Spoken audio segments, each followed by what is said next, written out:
Friendo, Steve here. And Larson. And welcome back to Going In Raw, the only pro wrestling podcast you need to be listening to right here at youtube.com/Steve and Larson. Available wherever podcasts can be found, and of course, tape live at the twitch.tv/Steve and Larson. It's holiday week part 2. So we're going to be live Monday, Tuesday, and Wednesday as usual. Thursday and Friday, we're taking those days off. But just like in today's news beef episode, it's Monday, so we're going to run down Rampage and Smackdown, talk about what happened in those and what implications that could have for you. Just want to talk about Cody winning that TNT title. Oh man, it's a beautiful view here from Cody Island. The possibilities with the TNT title are endless. Thank you for bringing that up. We'll talk about that a little bit here. It's bound to happen at some point. Oh man, I love it. It's great. So proud of my dude Cody. He's amazing. I'm looking at this area right here, man. Oh, right that here. I encourage. Please do that. Yeah, please do that. The American Nightmare tattoo. It's great. Please good do stuff. I might do it. We'll see what happens. Please. So, yeah, that was awesome. But we'll talk about that in a second. Of course, up right now is our SummerSlam 2005 review. Go check that out at the channel. Yes, and, of course, wherever podcasts can be found. Coming up this week, we've got the Friendo Awards. That's in the bag. And we've got predictions. The predictions will be going up. We'll record that at some point this week. Yeah. I actually wrote down a bunch of predictions. Oh, I have none yet. I'll come up with those about 15 minutes before we start. I've got some softballs. Do I have anything? I'm trying to think. What's my most? Do I still have them? You gonna go on a limb on any of them? I got a couple Oh, here we go. Let's see here. That's a softball. That's a softball. This is kind of going out of a limb. At this point, nothing as ballsy as saying CM Punk and Bryan Danielson are coming to AEW. Those were my home runs last year, and those absolutely, man, I'm really proud of both those ones. Nothing on that level. Nothing as huge as that from last year. All right. But I'm trying to go realistic. So, yeah, I got what? 1, 2, 3, 4, 5. I got 5 of them. That should be fun. All right, good. Yeah. Usually we do 5, yeah. Good stuff. That's pretty much it. Let's go ahead and dive into what's going on in the news. Is this COVID thing still around? Is this still a thing, Larson? Yeah, it still is a thing. What's up with that? It still is a thing. So I believe as PW Insider reported last week, WWE were starting to get hit by this latest wave of COVID. Because of it, this weekend, several top superstars missed December 26th live events, according to Fightful. WWE announced prior to shows at MSG, Madison Square Garden, and Tampa's Amalie Arena that Big E, Bianca Belair, Bobby Lashley, Zelina Vega, Seth Rollins, Becky Lynch, Roman Reigns, Shinsuke Nakamura, and Xavier Woods were all pulled from the shows due to, quote, the effects of COVID-19. Mm-hmm. So Meltzer noted on Twitter the following, quote, just to note that not everyone off tonight's WWE shows tested positive. There are people being kept off the shows who haven't tested positive to minimize risk, so the pay-per-view headliners are at less risk of having to miss the event on Saturday. WrestleVotes adds, quote, regarding the availability of talent for this weekend's Day 1 pay-per-view, source told me this morning that if the show was tonight, multiple matches would have to be changed. Good thing the event isn't until Sunday, and WWE is hopeful they can keep the card as is. All fluid at this time. We haven't gotten any official confirmation from anybody as far as their testing status, but we may have gotten confirmation. At least one of the talents listed as missing the shows this weekend may have tested positive. Seth Rollins tweeted Sunday after the Chicago Bears defeated the Seattle Seahawks, I believe, quote, Merry COVID Christmas to me. I love football. He only says I love football after a Bears win. There's also, I don't want to get too deep into the specifics. We like to let news outlets that make their living off of this stuff, we like to give them some room to breathe before we divulge too much stuff. There is a report from Fightful Select that's just dropped, I don't know, within the past hour or so, that indicates several top talent in the company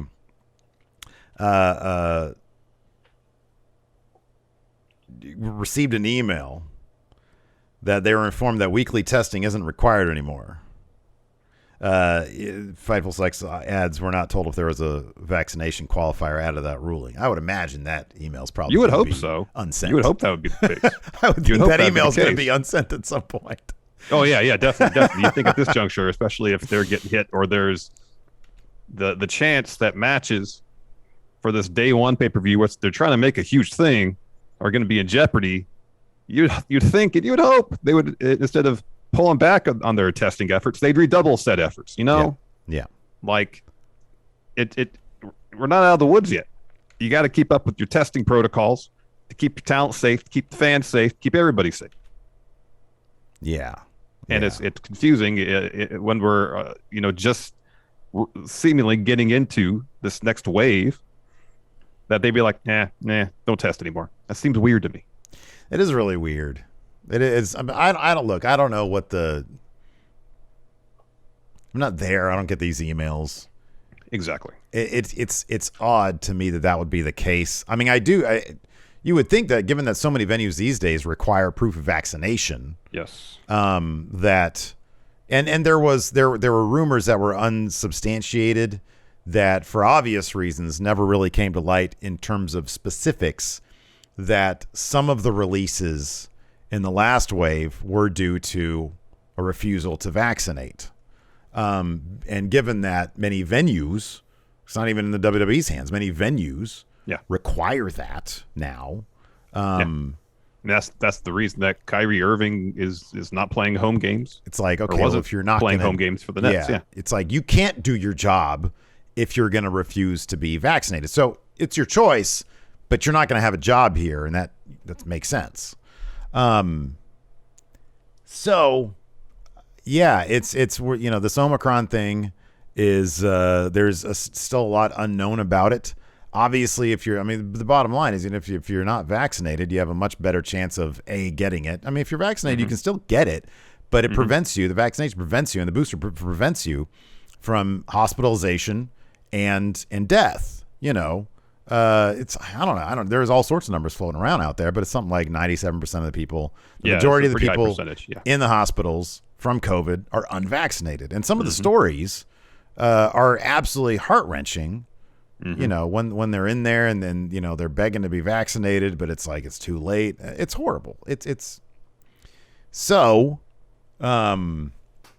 As far as day one pay-per-view, I mean, it's smart for them, even if they haven't. If certain people haven't been, you want to make sure that you have that pay-per-view go down and keep them off your shows if you need to keep them off your shows, especially live shows. And nobody's have them do send in match chat questions. Yeah, exactly. Do promos on their phone or something and send it in. There's ways you could keep people involved in the show, and not exactly have to have them there in the venue. Yeah. Have you watched that show Station 11 on HBO? Have not watched it yet. Good show. Anyways, we'll monitor this situation, see what's going on, and day one's only a week away, less than a week away now. Less than that. We'll have a Raw preview later. Obviously there'll probably be some rewrites. Expect some changes. From what has been announced or what was announced last week. Sometimes when WWE's back is up against the wall and they're forced to make big changes, you get more fun shows. You get shows that feel a little looser. They might have, this match, we're going to make this 5 minutes. We'll make it 15 now. Go out there and put on a late match of the year candidate. Yeah. So maybe we'll get a better PW Insider had a thing on saying that even producers backstage had been hit too.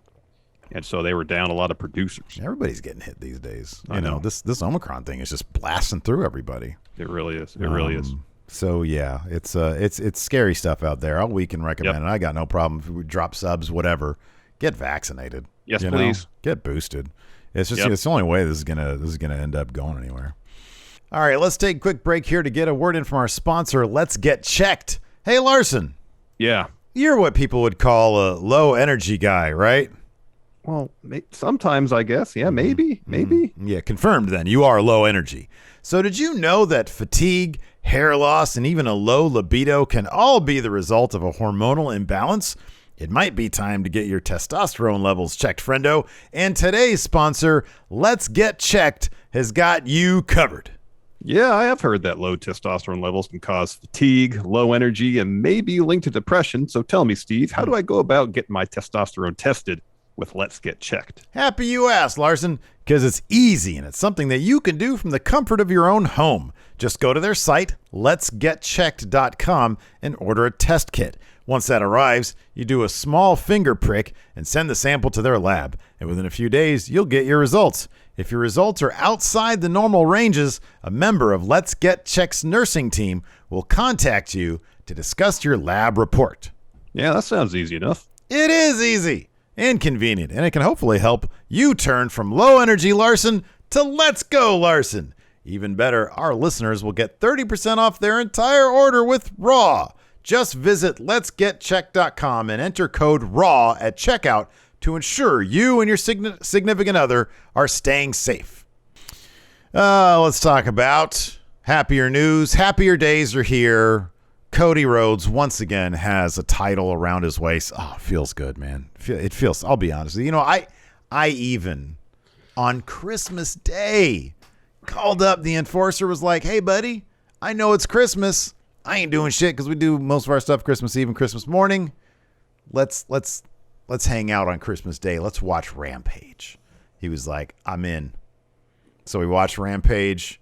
Oh, man. In the main event, Cody took that title there in Greensboro to a fan response. Took that title definitely off a response. Sammy Guevara. Oh, man, it's good stuff. Did you watch Rampage?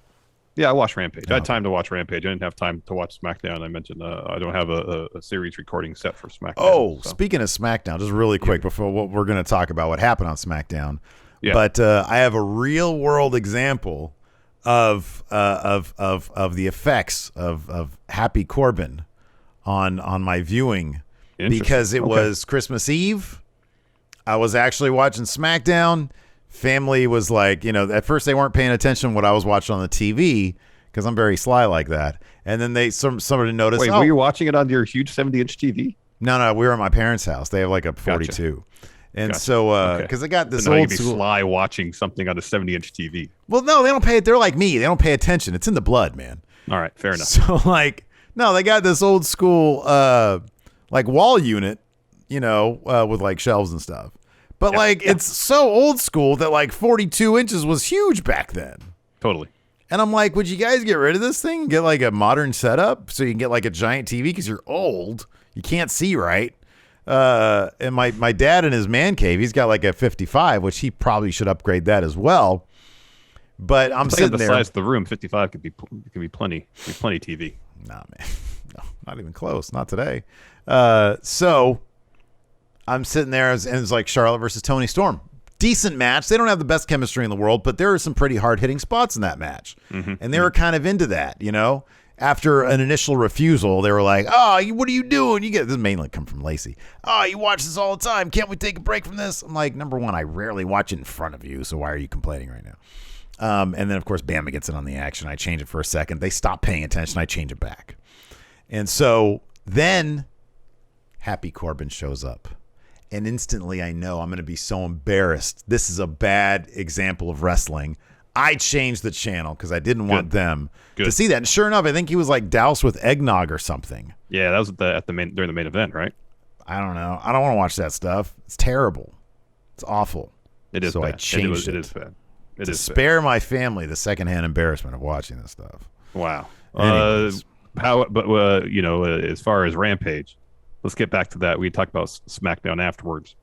A fun hour of wrestling television. Yeah, culminated in Cody winning that TNT title. We kind of saw that coming anyways.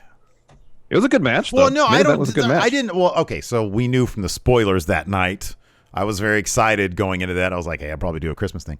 But heading into when the match was announced, we figured, hey, this might get a wonk finish. Maybe this will lead into a thing. I mean, yeah, obviously it's like Charlie Brown at this point. Don't bet against Cody.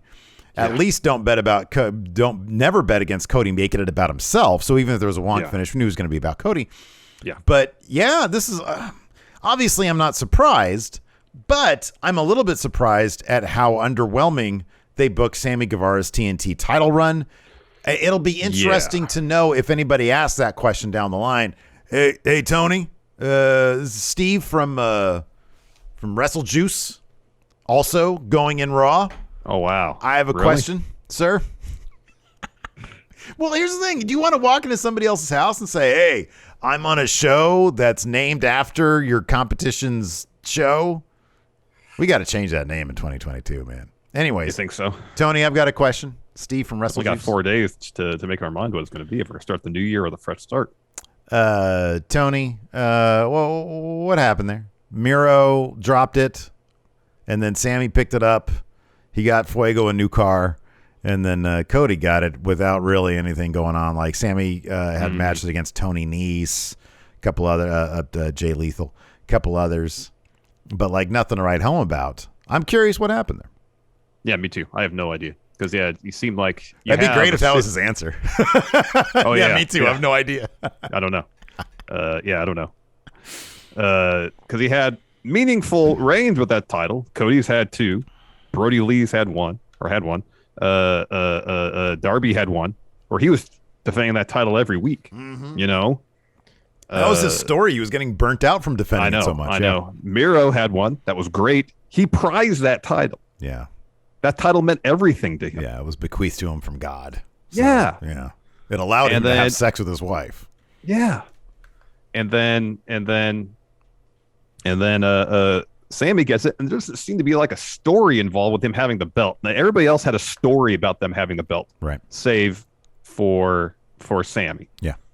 And so by that measure, it seemed like it was kind of I'm sure it meant a lot to Sammy, but from a viewer of AEW television, it felt like, compared to the other reigns, a bit hollow because there's no overarching story about that belt. It didn't feel like.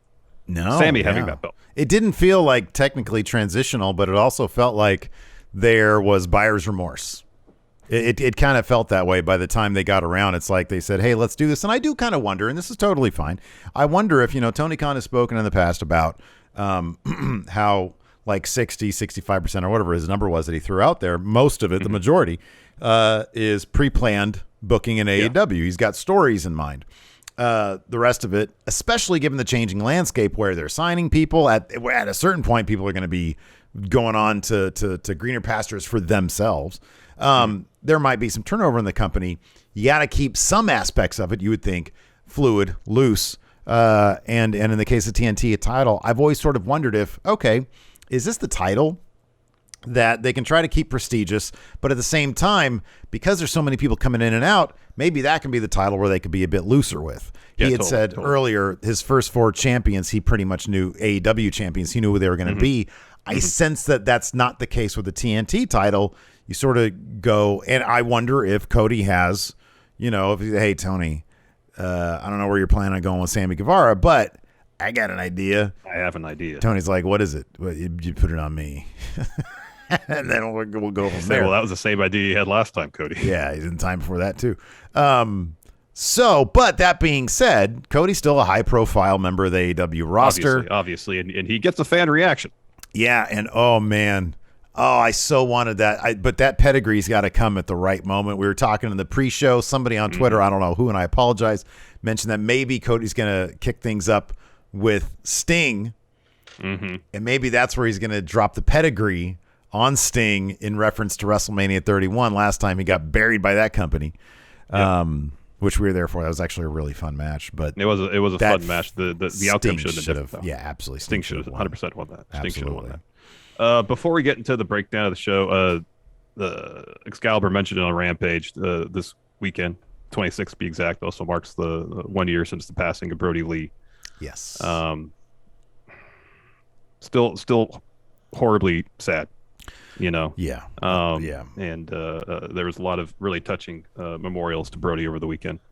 Big E had an extensive one that he wrote. I saw that. And people are remembering Brody, and that's great. No, it really is. He had a massive impact on the industry, on seemingly everybody he met. And it seems like that'll never be forgotten. So even in his passing, he had a massive impact. I mean, CM Punk has basically said, I saw how AEW treated that situation and his family, and it made me really want to go there.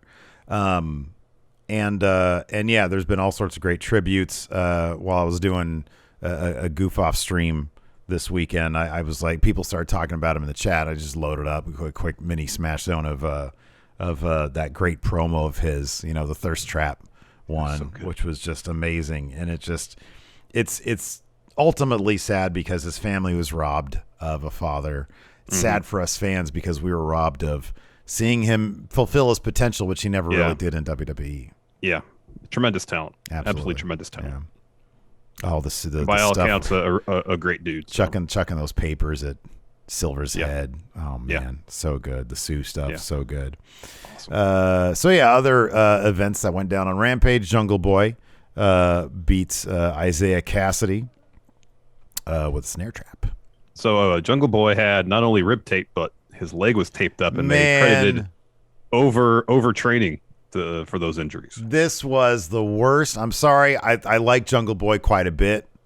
This was the worst rib tape I've ever seen. It was nowhere near his actual ribs. No. It was around it was around his, well, he technically has a gut, but it was around his, like the lowest part of his, like the lower two abs. Yeah.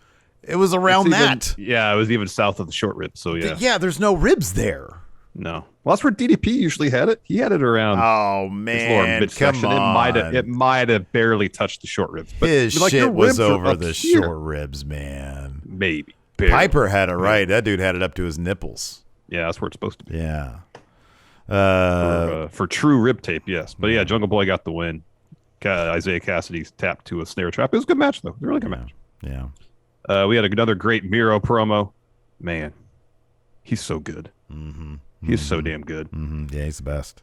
He is the best. Pretty much he just saying, I'm going to come back, no flaws. God can't stop me. This is a great line. Everyone's about to find out that redemption doesn't come with a smile. It comes with a price. Man, that's good. That's good stuff. It's all good stuff. Walking around the Matrix, it's awesome. Then we got Bear Bronson versus Hook. So there's been a lot of talk about the no-sell spot where Bear Bronson drops a Hook with pile driver. Hook basically no-sells, gets right back up. I like that as a reference to, I assume, a match between his dad and Jerry Lawler. Yeah. Jerry Lawler hits Taz with the pile driver. Taz no-sells. Saw that on Twitter as well. That was totally a reference to that. Yeah, a lot of what he does is a reference to his dad. Hook's awesome, man. I think that, they got him in there with the right opponents. First, it was a smaller guy. Now it's a bigger guy, guys that have trained alongside him. This was a lot of fun. His presence, everything about him, man. He's got it. I'm really interested to see where they're going to take him. But so far, he's proven that whether he wanted to get into wrestling or not, it's in his blood.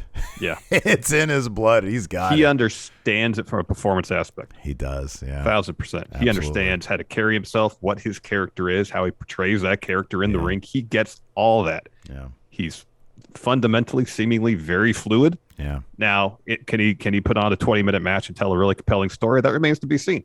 Well, that remains to be seen. You got to give him time, This is obviously, I'm not expecting him to go in there and drop a 5-star classic in his third match. Obviously not. But, week by week, they're showing more of what he can do. He has some impressive spots against Bear Bronson. Yeah. That Tazplex was great. Yeah, it was. Yeah, it was awesome. So, yeah, this is all about his development, seeing where he can go. And eventually, maybe at Double or Nothing or All Out next year, someone will push him to like a lengthy competitive bout. And we get to see what he can really do from a storytelling perspective. Yeah. No, absolutely, man. Anyways, he won with Taz Mission. Red Rum, that's what they're called. Red Rum. Yeah, it's called Taz Mission. Let's see here. What? Getting very particular about the names of these moves. Taz Mission's such a great name.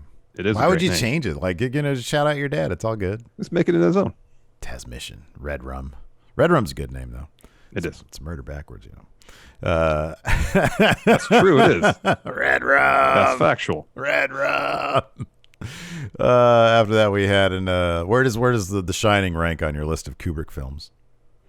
Kind of middle of the pack. Kind of middle of the pack, right? He had some better ones. Yeah. After that, we had an Eddie Kingston pro. What's at the bottom of your Kubrick list? It's Barry Lyndon, right? Yeah, to be fair though, I haven't seen all that. After that, we had an Eddie Kingston promo. I ain't mad at you, Daniel Garcia, for rolling me up.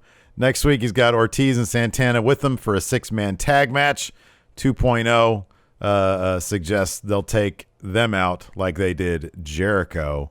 That should be fun stuff. Eddie Kingston's like he's in my top 5 right now at the moment. He's great. He's so good. He's so great. good. Then we had a really great match between Chris Statlander and Layla Hirsch. This was a lot of fun. Oh, this was a really terrific match. Yeah, this was really good stuff. They went pretty long with this. Yeah. Statlander gets the win after Hirsch taps out to a spider crab. Yeah, that was great. Then we got our customary pre-main event interview with Mark Henry. Arn did all the talking for Cody. Oh, Cody just stood there and glowed. He glowed. I know. It was awesome. Yeah. And Sammy tried to make the case that Cody needed to win this match more than Sammy did. No. But... Hey, Sammy, this is still... You're lucky to be in this match, Sammy. You're still lucky to be in this. You were lucky the first Dynamite. You're lucky in this episode of Rampage. You're still lucky to be in that ring with Cody effing Rhodes. And his name is Mr. Anderson, by the way, not Arn. You can call him Arn. His name is Mr. Anderson. My goodness gracious. This isn't the Matrix. I can call him Arn. What? I'm not talking to you. I'm talking to Sammy. That's what Arn said in this promo. He said, first off, my name is Mr. Anderson to you, not Arn. Oh, I thought you're trying to tell me that I can't call Mark? Oh, no, I'm not yelling at you. I'm yelling at Sammy right now. Felt like you're yelling at me, and I don't appreciate Well, I feel like you should probably call him Mr. Anderson. Now I'm going to start referring to him as Mr. Anderson. Do you think of course you are. Do you think that was legitimate? You think that was a Matrix tie-in? They're owned by the same companies. Oh, I don't know. Maybe. Call me Mr. Anderson. You going to watch that Matrix movie? I don't know. I've heard so things about it.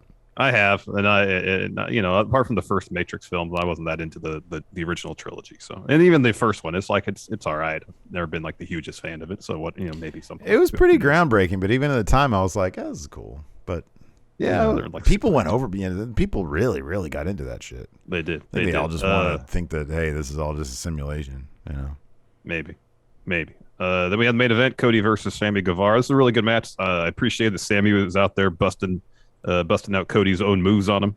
Mm-hmm. Hits with crossroads, a disaster kick. Fun match. Wasn't enough, though. Sammy goes for a 630. Cody gets his knees up and destroys him with 2 crossroads, and then kick to the gut, double underhook. Oh, is it pedigree? No. Tiger Driver, 98. I can't wait. The tease is brilliant, though. The tease is absolutely brilliant. He gets him up there, and you're like, oh, my God, is it? Nope, Tiger Driver, 98. Yeah. That was good stuff. It'll happen, though. It'll happen, yeah. It'd be interesting if it was against Sting. Mm-hmm.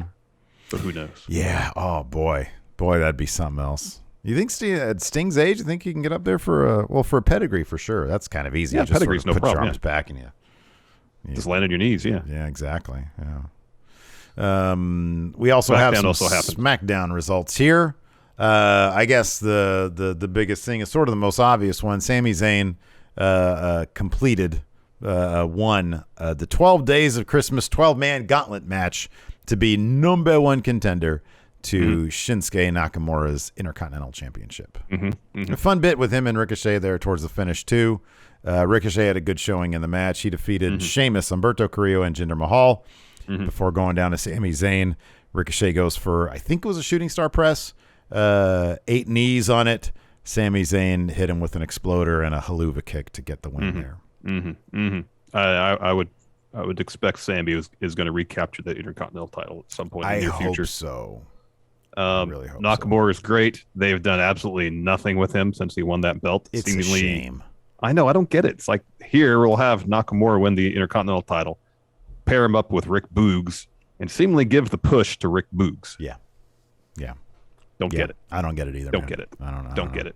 Not at all. Not at all. Another kind of interesting thing, the show kind of kicked off with a Paul Heyman interview where he was asked, after getting fired by Roman Reigns last week on SmackDown, where does this leave you? What's next?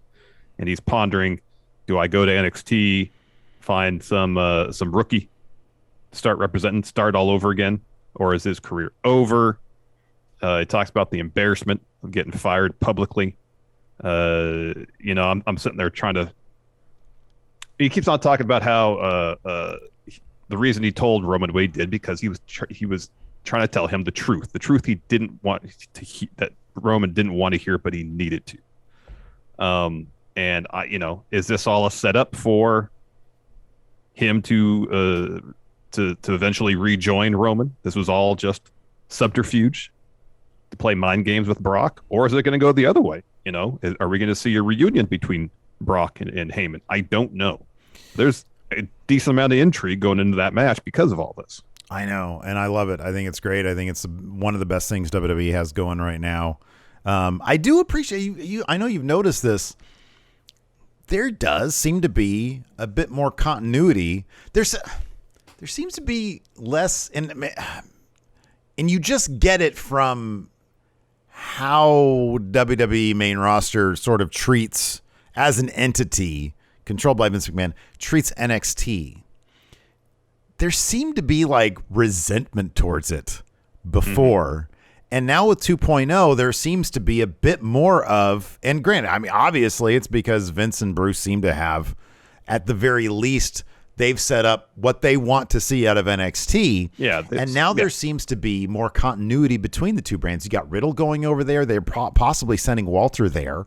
Paul Heyman's talking about, should I go to NXT and find somebody there? An obvious name would be Solo Sikoa.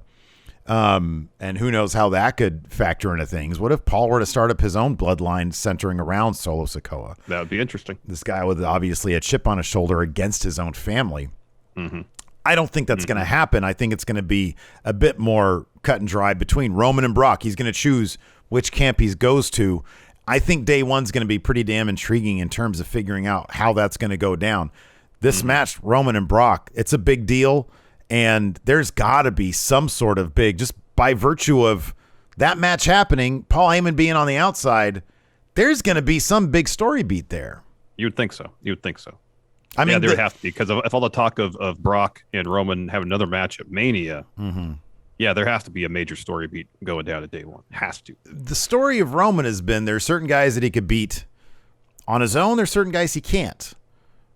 Kevin Owens, he couldn't beat on his own. He needed all that help. Brock's a guy who squarely falls in the category of Roman's got to have help to beat Brock. And I guess the most boring but least possible thing is Heyman just stays out of it all at day one. And I mean, I guess they would have to just do like a wonk DQ finish for the most boring thing to happen. Usos come in, they wonk the finish. And they call it a no contest. Yeah. But otherwise, I don't know what's going to happen there. You would think there'd be some sort of story beat, given that there's a lot going on right now. Yeah, there'd have to be. There definitely has to be some sort of major story beat. Yeah. There'd have to be. Then we had, so Charlotte defeated Toni Storm to retain the SmackDown Women's title. I didn't watch this match from based on what you saw.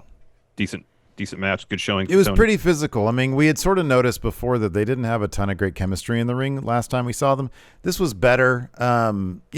Pretty damn physical. This was one I was telling you earlier, watching this with the family.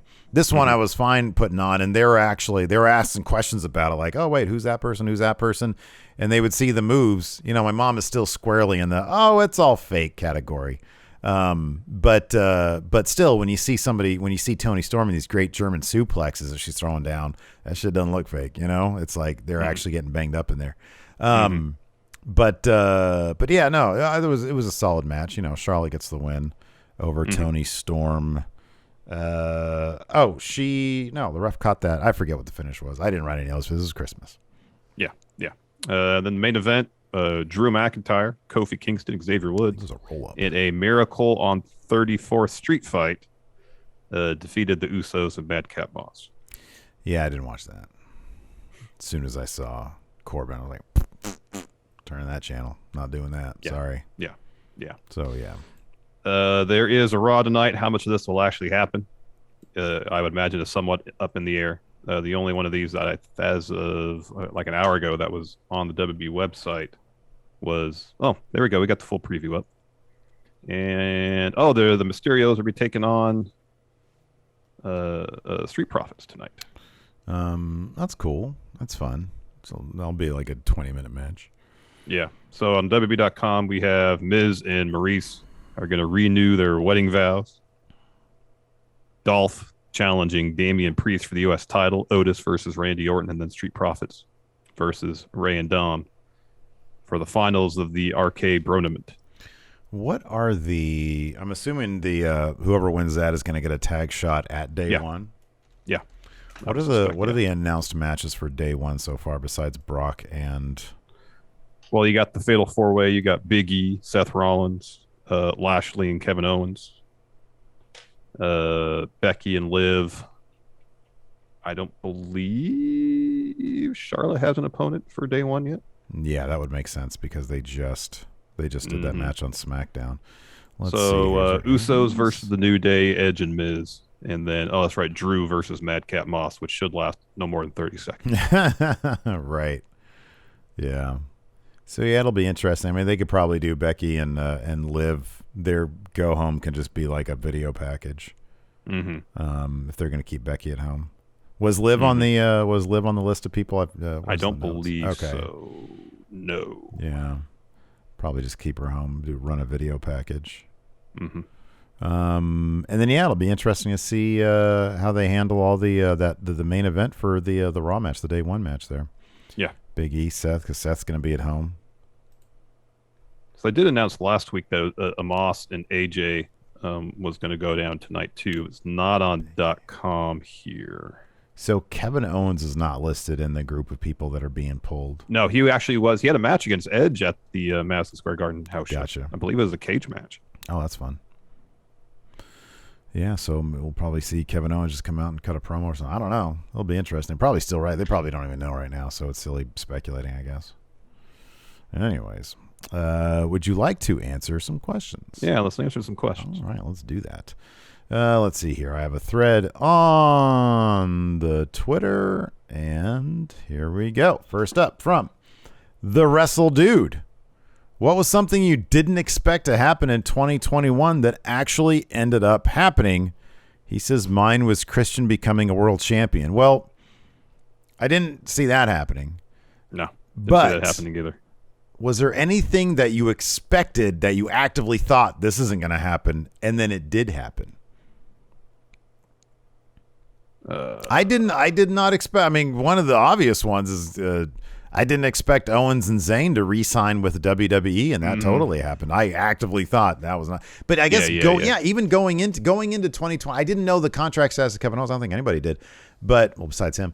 But I knew that Sami Zayn's contract was coming up in the fall. We all knew that, and he still re-signed with the WWE. I expected him to go to AEW. It's not that I didn't expect Adam Cole to ever go to AEW. I didn't expect it to happen this year. Yeah. By all indications, his contract seemingly had more time on it. Even he thought his contract had more time on it. Yeah, yeah. And then in August, it expired. So that was a bit surprising. Yeah. I never, White Brown here mentions Big E winning the WWE title. Going into the year, I didn't know that would be a possibility. Who was the WWE champion? Was it Lashley going into? No, Drew was the champion going into the year. It was Drew going into it. Yeah.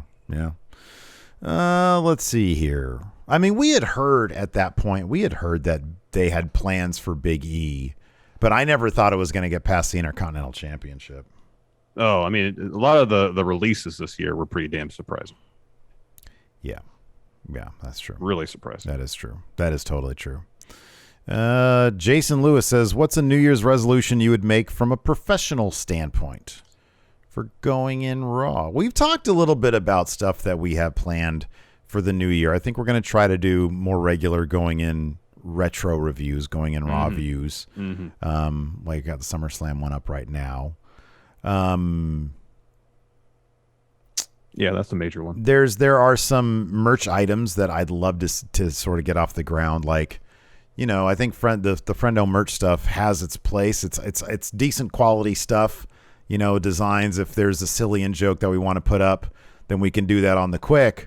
But at the same time, I'd like to get back to Friendo Market with the premium shirt sticker packs, maybe drop a hoodie. We've been talking about that. Yeah, that'd be nice. I'd like to do that. All in all, just sort of like keep on growing our stuff and try to, make sure that we're doing stuff that the Friendos want to see and that we really enjoy doing, because I think that sort of is hand in hand. I don't know. What do you think? No, I don't disagree with any of that. I mean, there's some things just from a personal perspective that I would like to try to accomplish, or at least do better at. I mean, I'm not much of a New Year's resolution type guy, But at the same time, I know there's things that I could always do better. So I'll aim to do that. I like having, even if it's fairly arbitrary, I like having a moment. And I think the New Year is always a good time. It's not necessarily, I want to do this in the new. It's a good time to sit back and reflect and like, okay, what can we do? Like, what have we done this year that has worked? What have we done? Because we made a lot of changes this year that I thought worked really, really well. Going into the new year, how can we continue to do that? I think it's a good time to sit back and reflect. That's how I look at New Year's resolutions. I want to draw a lot more. I really like the October Inktober thing that I did. I'd like to try to do that on a more regular basis. I'm going to try to put those together for like a sketchbook that I'm going to sell. Oh, that's good.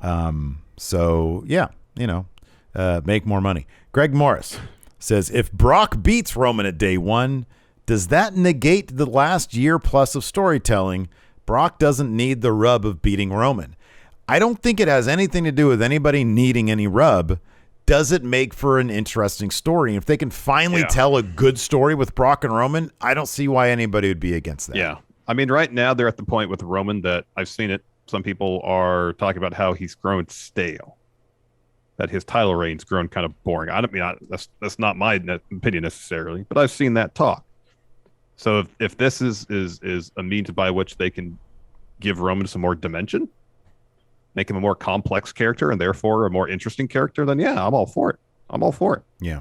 No, I don't disagree with that at all. What a great idea here in the chat. Concert Crap says, create your own. This is something that I really want to do. It's just really kind of ambitious. Create your own Quizlemania, but he says base it on Press Your Luck. I don't know how we'd be able to do that, but I would love to do our own game show. I would love. And like, I know we had the idea of doing a tag team, like an exclusive tag team, thing that's more like a newlywed game, right? Newlywed game. Yeah. But also, like M. Xavier here mentions, Family Feud. I know that's sort of a category they do on Quizlemania, but to bring that to like maybe factions in the pro wrestling internet community. Yeah. That could be What about a game like Tic-Tac-Toe? Remember that one? I don't remember that one. Oh, okay. I'm assuming it's just Hollywood like tic-tac-toe, but with money basically involved. Hollywood Squares, yeah. Okay. Oh, yeah, or like the match. The match game could be a fucking blast. You bring two, like, viewers on, and then we got our celebrity panel. A panel of internet wrestling YouTubers or podcasters. That would be a lot of fun. Amazing. That could be a lot of fun. Shane's birthday tweet. How would you feel if they put the tag titles on Bobby, Adam, and Kyle over teams like Jurassic Express, Santana Ortiz, or Best Friends? That's why I think they need either a faction title or trios title. Or trios, yeah. I do. I think it would depend on the story they were telling by having a Undisputed Era win the tag titles. It would just depend on the story they're trying to tell. And if it's an interesting story that's going to advance things, and cool. If not, then I don't know. Let's put them on. I mean, I'm happy the Lucha Brothers have them. I'd be happy if Santana Ortiz finally won them. I mean, it all depends on the story they're telling. It's got to be next. Here's the thing. You mentioned some great teams. Santana Ortiz has to be next. Has to be. I don't give a shit what story they want to tell. They have to be next. After that, Redragon to Dragon Again is a classic. Dude, that is a solid team. That is a team that absolutely. I don't really think that Jurassic Express. I don't really think they need. I don't really care too much. I like Jungle Boy. I think he should join the Elite. The Men of the Year, I don't really care about the Men of the Year. I think they're both great, but as long as they're with Dan Lambert doing stuff that I don't care about, I personally, this is just me, I don't give shit. All right, Santana Ortiz need to be next. Tony, hey Tony, this is Steve from Wrestle Juice and Going In, I have a question. You could say Going In, and then Wrestle Juice after that, Tony, this is Steve from Going In Wrestle Juice. See, that's both, right? Fine. Got a question for you. You beat Tony in this situation. Tony, I got a question for you. Yes. Santana Ortiz need to be the next tag champions. Okay. Thank you. And then I sit down. And then we never get invited to anything again. Never. Next question. Next question. Paul Finch. Yeah. Pick a wrestler from each promotion/brand who have never been world champion, but you'd like to see them win it in 2022. Okay, so when he says never been world champion, I'm going to include the NXT championship there too. Yeah, I'm trying to think of people who have never won a world championship, regardless of the promotion they've been in. Yeah, exactly. That will win one in whatever promotion they're in now. Do you count the TNT title as a world title? It's the 1B to the AEW Championships 1A, so I consider the AEW title the world title. Okay, so in my mind, it's the top belt. Yeah, or in WWE's case, the top belts, because they have top belts for both shows.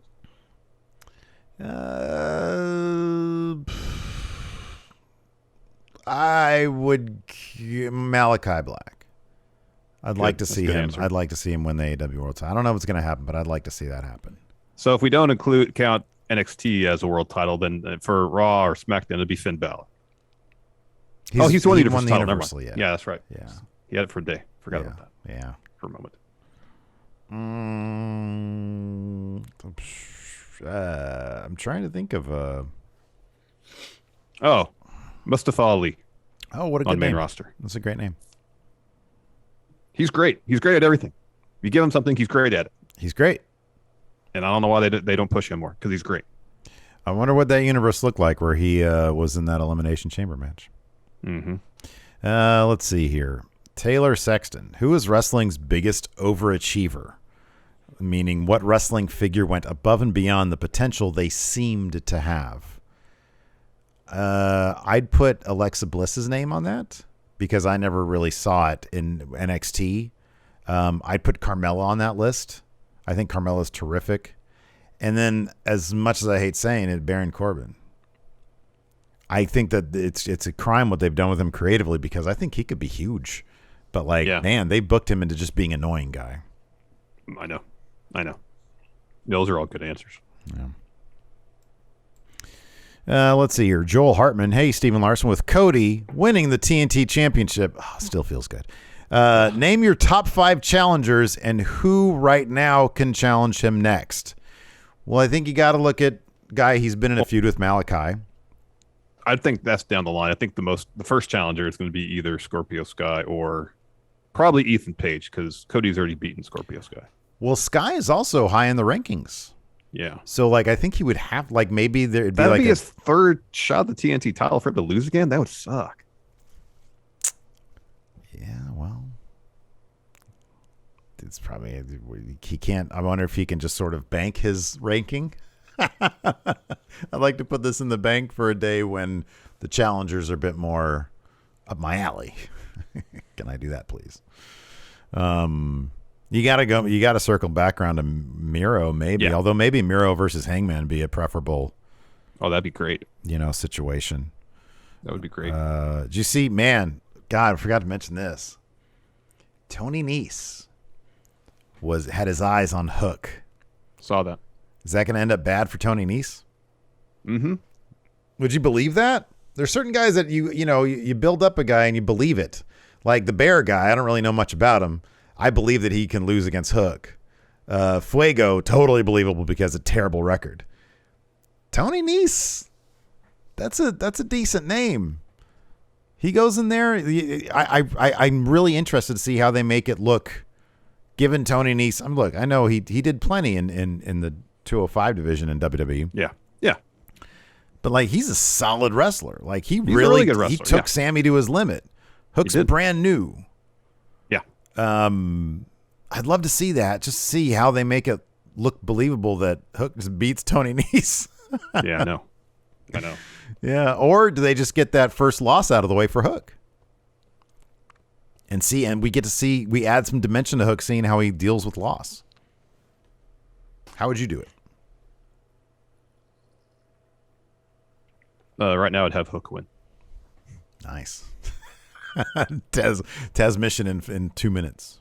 Well, I guess the idea is if you're going to have a match between Hook and Tony Nese, that's really the first match where you really push to see what Hook can do over the course of a longer match. Right? Yeah. At least right? 10, 12 minutes. Yeah. Yeah. You get him in there, you see what kind of story they can tell, and then if Hook does well again, then onward. Yeah. Or if for a reason he struggles there, then okay, we got to keep him in this kind of comfort zone of 5-minute matches where you can showcase what he can do until he can get more experience under him. Yeah. Anthony Tobias says Shibata's match for Wrestle Kingdom is going to be a catch rules wrestling match. Who do you feel should be his opponent? Yeah, they haven't announced who his opponent's going to be yet. I don't believe. Let's take COVID out of the COVID. Let's say that they can bring in anybody, because with COVID, you just don't know. I don't know who's going to be, or if they're not going to be able to get their best guy. I mean, Asian Murray here brings up Gabriel Kidd. Oh, okay. Yeah, he just graduated from the LA Dojo, I believe. Yeah, I would imagine it wouldn't shock me if it was an LA Dojo guy. Because Shibata works with those guys. A fun name would be Josh Barnett. That'd got be history of New name. Japan. What a terrific name. The guy behind Bloodsport now. That's good. I think that'd be awesome. Ooh, Gresham. Dark Dank Lucha brings up Gresham. He's on that Ring of Honor tour right now. It's awesome. Yeah. Yeah. That's solid stuff. He's gonna be at that Impact pay-per-view, the Hard to Kill one. He is. Are we gonna cover that? We should. Watch that? Be good. It's the same day as Battle of the Belts, the 8th. Same day? Yeah. Battle of the Belts is only an hour. Oh, that's only an hour, really? Yeah. Shit, yeah, let's do it. Is it all going to be in a block? Did Impact program around Battle of the Belts? That I don't know. They probably would, huh? You'd think so. They did it before. Yeah, I'm down for that. What day is that? Like the 8th or something? 6th? The 8th, Saturday. 8th? The week after Day New Year's one? Day. Yeah. That's cool. Kobe asks, who are your best guesses for the men and women's winner of the Owen? Oh, man. We've had this question Ruby Soho. before. Ruby Soho. Ruby's a great name. Yeah. I'd say Ruby Soho or Statlander. Who was? I would say Ruby would be perfect. The men they interviewed, it was Cole, Spears, Matt Hardy. Yeah, those aren't really good names to win the Owen. I feel like the Owen needs to be like a solid mid-card dude, Yeah. Like Ethan Page would be a cool name for the Owen. Yeah, I was thinking Ethan Page. That'd be kind of neat. White Brownie, for 2022, what are some things you guys would like to cut back on and or improve on the channel? So we talked a little bit about New Year's resolutions. I think one thing that we'll probably end up doing, and we both talked about, I think we're both on board, is moving the NXT review to Wednesday nights along with the Dynamite review in the same boat, in the same podcast. Yeah. And then doing like some mini going in raw views for like the early Wednesday show. Yeah. That way we'd be able to do more going in raw views, and that'd be fun. That would be fun. When we would do and so it's not like a whole freaking pay-per-view every single week. We do like individual episodes of like ECW, old Nitros, old Raws. But I think that could be fun. I'd like to do that. Someone suggested in the comments for the SummerSlam 2005 review, we look at some old TNA Impact I shows. would love to do that. And I think that'd be a lot of fun. I would love to do that. Go in the Impact zone. RK asks, now that Steen and Generico aren't showing up, how does Revolution 2022 end? You got Wyndham. You got Keith Lee. Oh, man, so many names. You got some great names. Yeah. Potentially show up. Yeah. Trying to think who else.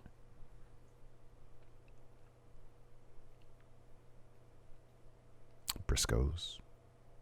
Yeah. That might happen sooner than that, though. I think you're right. Yeah. Yeah. Wild Dude, who's a wrestler you ended up liking more than you originally thought you would? Who's a wrestler you ended up liking less than you originally thought you would? I never imagined, from what I saw, even when he was sort of being himself during that small period of time in WWE, that Luke Harper would end up becoming what he was in AEW. And that's it. Just absolutely completely bums me out from a fan's perspective. I never realized that I would be into him that much, and he completely, dude, as wrestling fans, and same thing with Miro, to be honest with you, if you can have a career that lasts as long as those guys did. Because Rusev was probably in WWE like 5 years or something. Harper probably around 5 years of us getting to know them as those characters. And then they go into a place changing the perception of who the fans see you as to such a degree that, like, man, Brody, I saw him as a potential AEW world champion. Mm-hmm. Miro, I see that, you know, where when I first saw them, oh man, it's just it's Rusev. And I liked Rusev well enough. I never saw him as a world champion guy, but Miro, yeah, absolutely. Brody, 1,000%. Yeah. So yeah. Who's someone that you thought you would like more than you end up liking?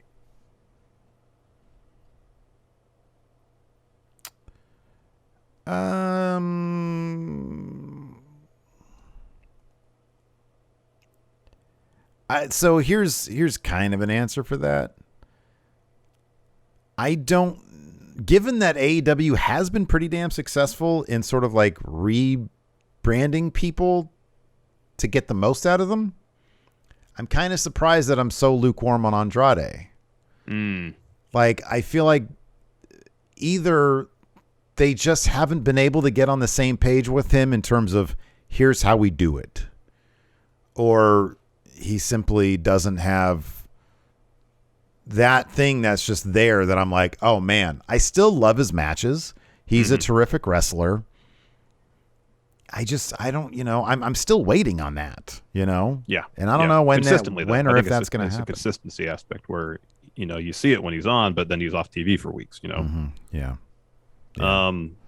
So when Neville was basically superhero guy, I was like, this guy's a really good wrestler. I just don't get any sense of who he is as a character. But once he turned heel and he was doing the bastard thing in WWE, I was like, oh man, this guy is great. Yeah. Great. Yeah.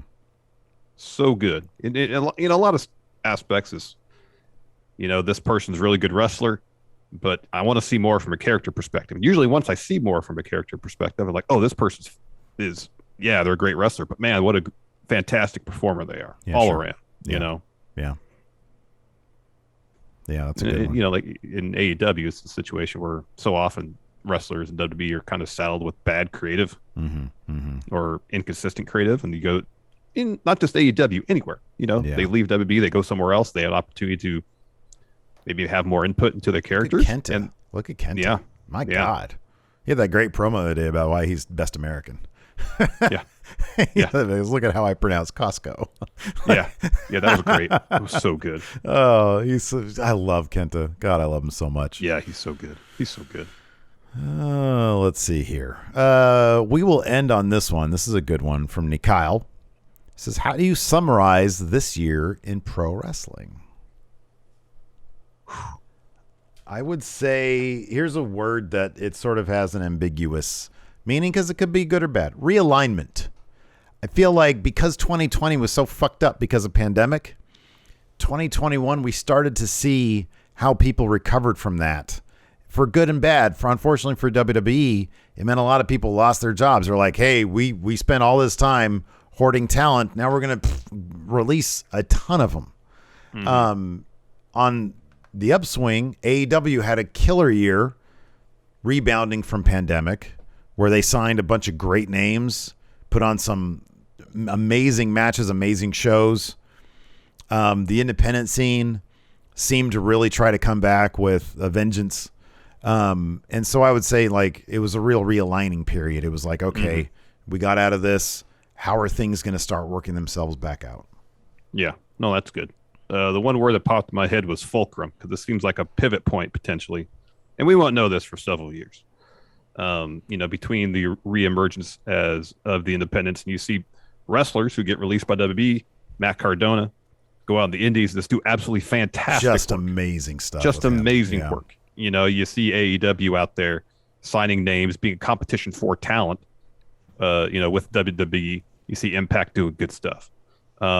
It seems like it could be a pivot point in wrestling. Again, we won't know for a number of years, where the dominance that WWE has enjoyed for decades isn't threatened, but you can see more serious competition arise given the landscape now.